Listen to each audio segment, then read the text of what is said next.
আছি। আজকে আমি একটা রেসিপি বানাচ্ছি ভাত রুটির সাথে খেতে খুব মজাদার রেসিপি। আপনারা দেখুন প্রথম থেকে পুরো শেষ অবধি। দেখা শুরুতে একটা লাইক দিয়ে দিবেন, ভালো লাগলে সাবস্ক্রাইব করে পাশে থাকবেন। দেখুন এখানে আমি মসুর ডালটা নিয়ে নিয়েছি। মসুর ডালটা আমি 2 ঘন্টা আগে ভিজিয়ে রেখেছিলাম। আর এটা আমি ভালো করে মসুর ডালটা ধুয়ে নিয়েছি। ধুয়ে এবার এটাকে আমি মিক্সারে নিয়ে নিচ্ছি, পুরো ছেঁকে মিক্সারে নিয়ে নেবো আমি।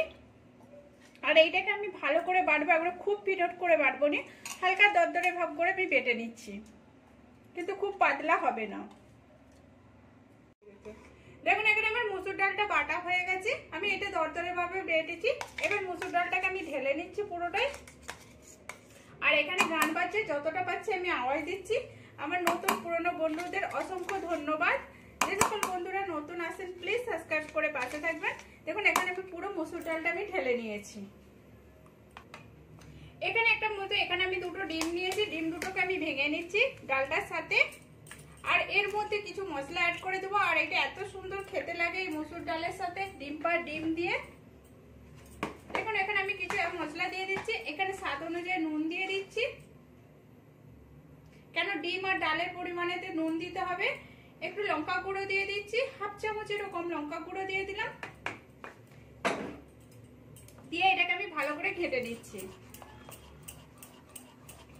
এই দেখুন এটা ডিমটা ডালটা ভালো করে ঘেটে নেবো। এখানে আমি ভালো করে ঘেটে নিয়েছি। এবার একটা 1/2 চামচেরও কম আমি একটু কালো জিরে দিয়ে দিলাম। আর একটু 1/2 চামচের কম আমি জোয়ান নিয়েছি, জোয়ানটাকে একটু ভালো করে ঘষে নিচ্ছি।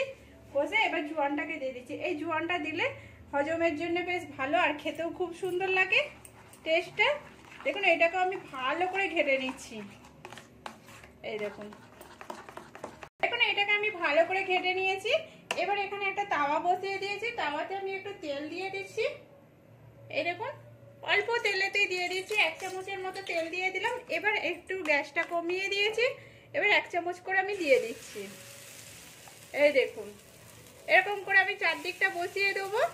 আর পাশে গান বাজছে, আমি যতটা পাচ্ছি আওয়াজ দিচ্ছি, প্লিজ আপনারা অ্যাডজাস্ট করে নিন। এই দেখুন এরকম করে আমি পুরোটাই সবগুলো দিয়ে দেবো, যতটা আমার আসছে ততটা আমি দিয়ে দিচ্ছি। আর এইটা দেওয়ার সময় একটু দূর থেকে দিতে হবে, কারণ নাহলে একটু পুরো একসঙ্গে জয়েন্ট হয়ে যাবে। এই দেখুন আমার এইটা হয়ে গেছে, দেওয়া হয়ে গেছে। এবার এক পিঠটা আমার হতে দিব আমি।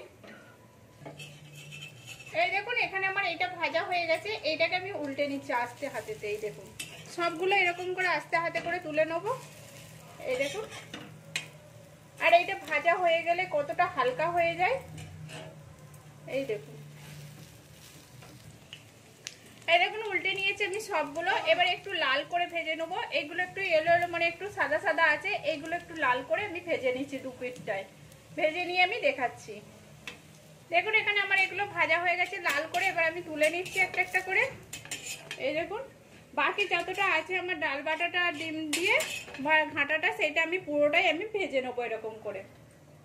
দেখুন এখানে আমার পুরো ভাজা হয়ে গেছে। আর এইটা কত সুন্দর হয়েছে, এই দেখুন ভিতরটা কত সুন্দর লাগছে, কতটা নরম আর দেখতেও খুব সুন্দর লাগছে। এই দেখুন এবার এর জন্য আমি মশলাটা বানিয়ে নিচ্ছি। মশলাটার জন্য এখানে মিক্সার নিয়েছি, মিক্সারেতে আদা দিয়ে দিচ্ছি। 1 ইঞ্চির মতো আদাটাকে আমি ছোট ছোট করে কেটে নিয়েছি, আদাগুলো দিয়ে দিলাম আমি। দেখুন এখানে 8-10টা রসুনের কোয়া ছিল, রসুনগুলোকে দিয়ে দিলাম। 2টো পেঁয়াজ দিয়ে দিলাম। এখানে একটা টমেটো দিয়ে দিলাম, আর 4টে কাঁচা লঙ্কাকে দিয়ে দিলাম। এবার এগুলোকে আমি পুরো মিক্সারে ঘুরিয়ে নেব। দেখুন কড়াতে আমি তেল দিয়ে দিয়েছি, তেলটা গরম হয়ে গেছে। এর মধ্যে আমি একটু নুন দিয়ে দিচ্ছি, আর একটু আমি হলদি দিয়ে দিচ্ছি। 1/2 চামচের এরকম হলদি দিয়ে দিলাম। দিয়ে একটু ঘেঁটে নিচ্ছি আমি তেলের সাথে। এবার এর মধ্যে আমি আলু দিয়ে দিচ্ছি। আলুগুলো আমি লম্বা করে কেটেছি, আলুগুলোকে দিয়ে দিলাম। আলুগুলো দিয়ে আলুগুলো একটু ভেজে নেবো লাল লাল করে। এই দেখুন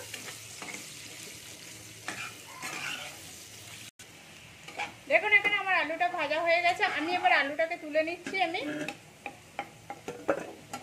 আমি হালকা লাল করে ভেজেছি, খুব লাল করে কিন্তু আমি ভাজিনি।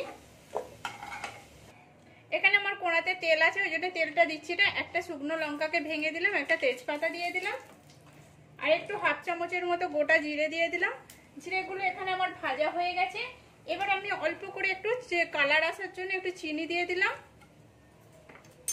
চিনিটাও আমার এখানে ভাজা হয়ে গেছে। এবার আমি পেঁয়াজ কুচি দিয়ে দিলাম। একটা পেঁয়াজকে ছোট ছোট করে কুচিয়েছিলাম, সেগুলো আমি দিয়ে দিলাম। পেঁয়াজটাকে এবার আমি একটু ভেজে নেবো হালকা করে।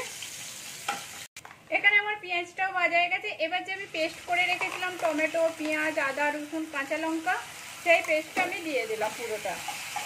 দিয়ে এটা আমি এবার পুরো ভালো করে ভেজে নেবো।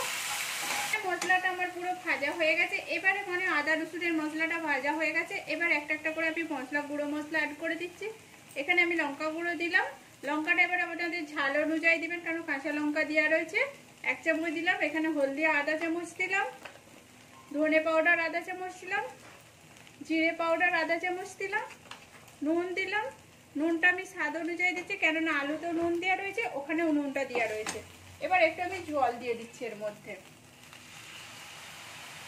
জলটা দিয়ে আমি ভালো করে মশলাটা কষে নেবো। আর এখানে মশলাটা যতটা ভালো হবে রান্নাটাও ততটা ভালো হবে। দেখুন আমি মশলাটা ভালো করে কষে দিচ্ছি, যতক্ষণ না তেল ছাড়ছে ততক্ষণ আমি কষতে থাকবো।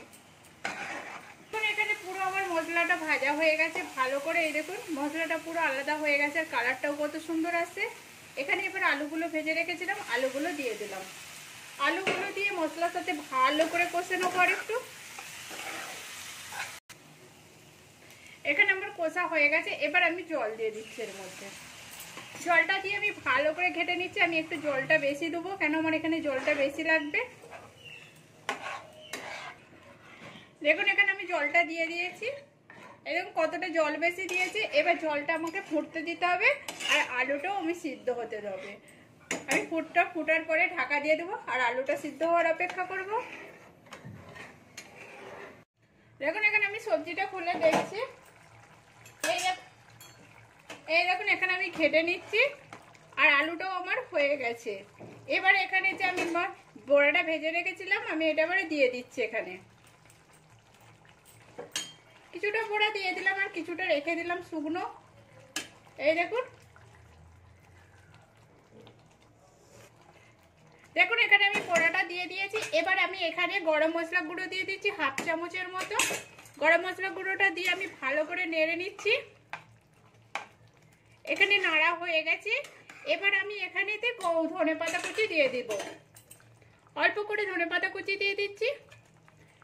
দিয়ে এটাকে আমি পুরো ভালো এর সাথে ঘেটে নিচ্ছি, দিয়ে ঢাকা দিয়ে দেবো। আর এখানে আমার পুরো সবজিটা রান্না হয়ে গেছে।